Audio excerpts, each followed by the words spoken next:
Love South Carolina. I love it. Remember, we came down all together. We came down, and this was going to be a place that was tough to win, and we won in a landslide. This was a good one. So I want to thank the people of South Carolina and your governor. Tremendous guy. He supported us right from the beginning. So I'd like to thank Governor McMaster for the incredible job. He's right here someplace. Thank you very much. You have been fantastic. And I have to say also, that is one beautiful airplane. Congratulations to the men and women here who have built it. What an amazing piece of art. What an amazing piece of work. Thank you, Dennis, for the invitation to be with you today. You know, in the old days when I made this speech, I got paid a lot of money. Now I have to do it for nothing, so.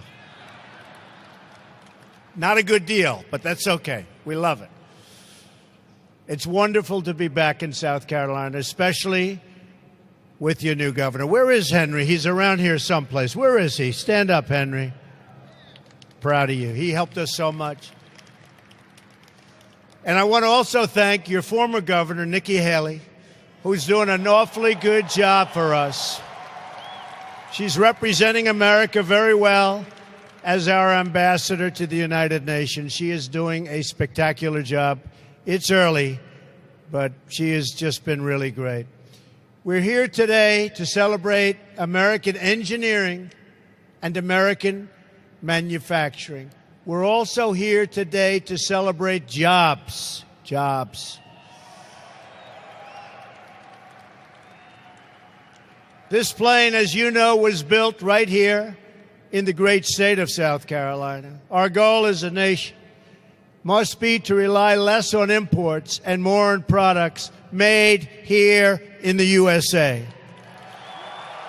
Right here in the USA.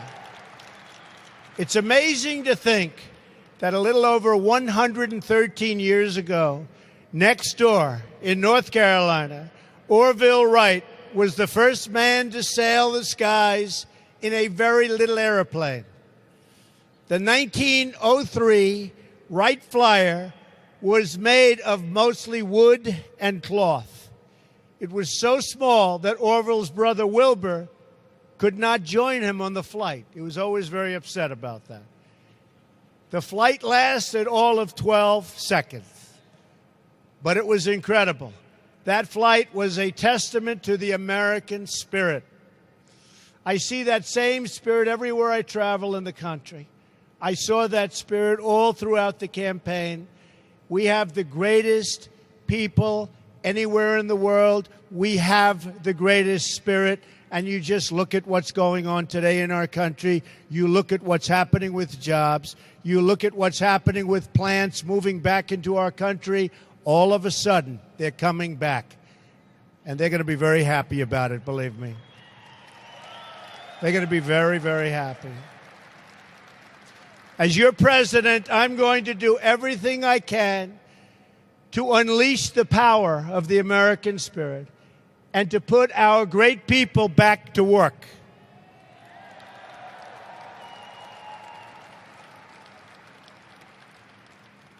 This is our mantra: buy American and hire American. We want products made in America, made by American hands. You probably saw the Keystone Pipeline I approved recently, and the Dakota. And I'm getting ready to sign the bill. I said, where is the pipe made? And they told me, not here. I said, that's good. Add a little sentence that you have to buy American steel. And you know what? It's the way it is. It's the way it's going to be. We are going to fight for every last American job. We've come a long way since the Wright brothers and their first flight more than a century ago. Your plane is made of carbon fiber. It seats 330 passengers. It's 18 feet longer than the previous version of the 787. And this airplane can fly for half a day before it touches the ground. The name says it all, Dreamliner, great name. Our country is all about making dreams come true. Over the last number of years, that hasn't been necessarily the case, but we're going to make it the case again.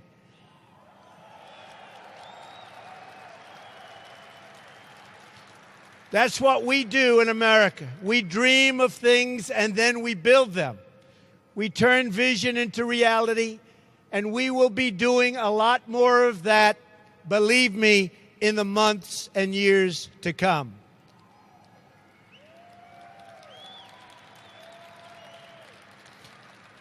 I also want to say a word to all of the members of the armed forces who are here with us today in this record crowd.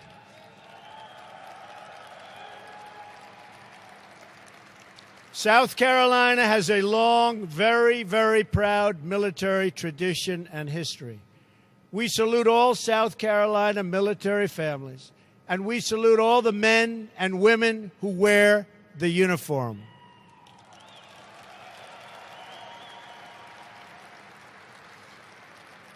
We are going to fully rebuild our military.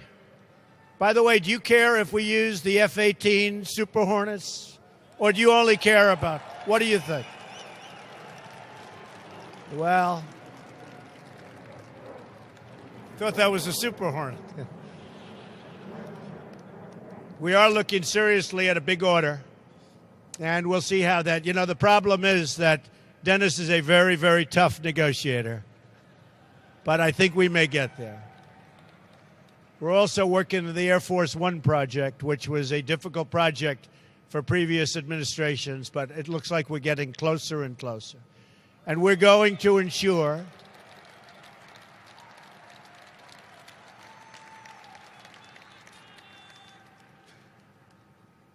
that our great service members have the tools, equipment, training, and resources they need to get the job done.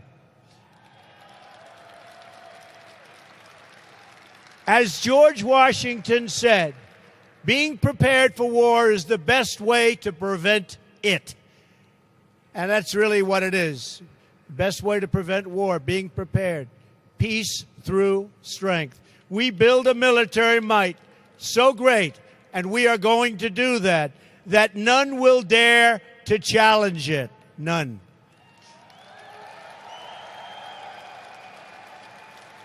We will ensure our men and women in uniform have the latest, the most cutting-edge systems in their arsenal.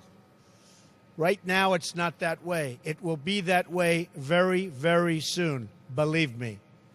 You will be an important player in this effort. Boeing has built many important aircraft, including, as I said, the F-18 Super Hornet, the F-15 Strike Eagle, and the Apache helicopter, just to name a few. And I'm being very, very serious. The new Air Force One, that plane, as beautiful as it looks, is 30 years old. Can you believe it? What can look so beautiful at 30? An airplane. I don't know. Which one do we like better, folks? Tell me.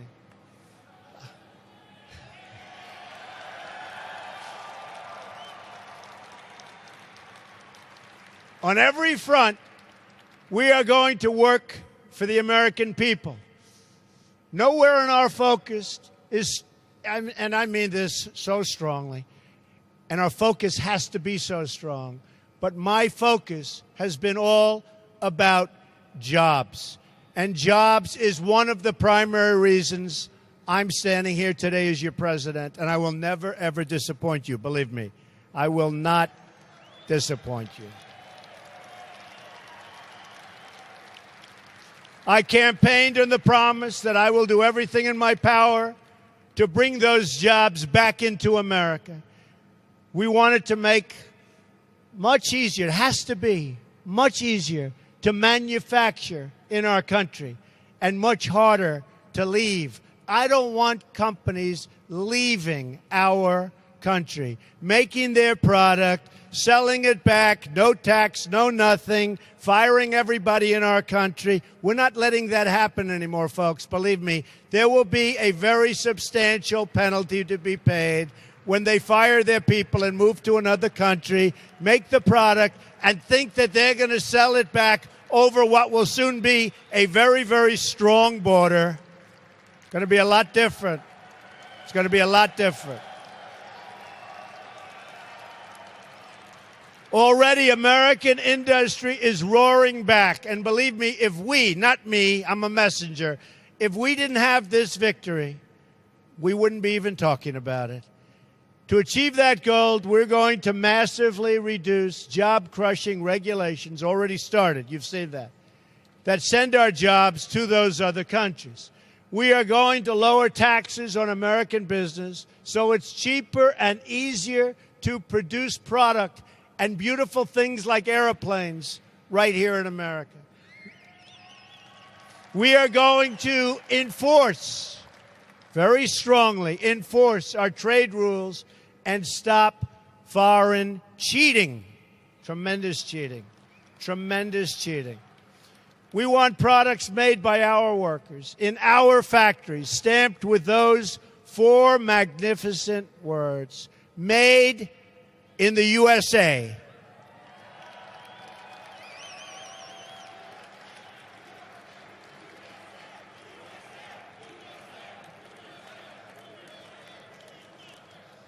Since November, jobs have already begun to surge. We're seeing companies open up factories in America. We're seeing them keep jobs at home.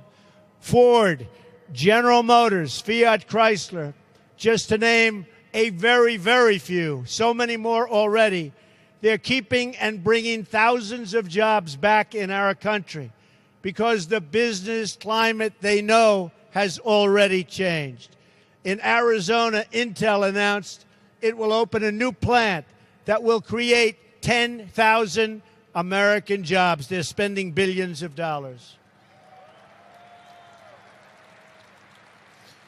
We will see more and more of that across the country as we continue to work on reducing regulations, cutting taxes, including for the middle class, including for everyone, and including for business, and creating a level playing field for our workers. When there is a level playing field, and I've been saying this for a long time, American workers will always, always, always win. But we don't have a level playing field. Very shortly, you will have a level playing field again.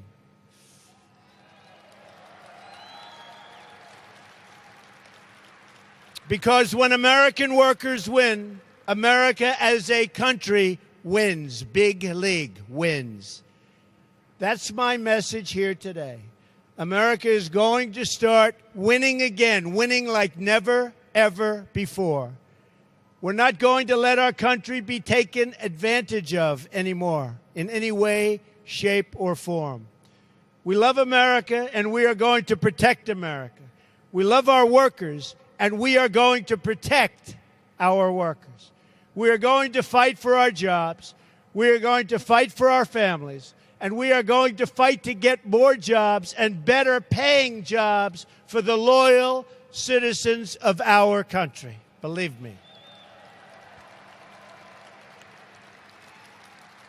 You've heard me say it before, and I will say it again.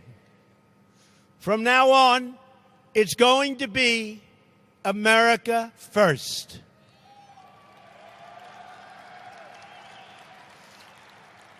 Working together as a unit, there is nothing we cannot accomplish.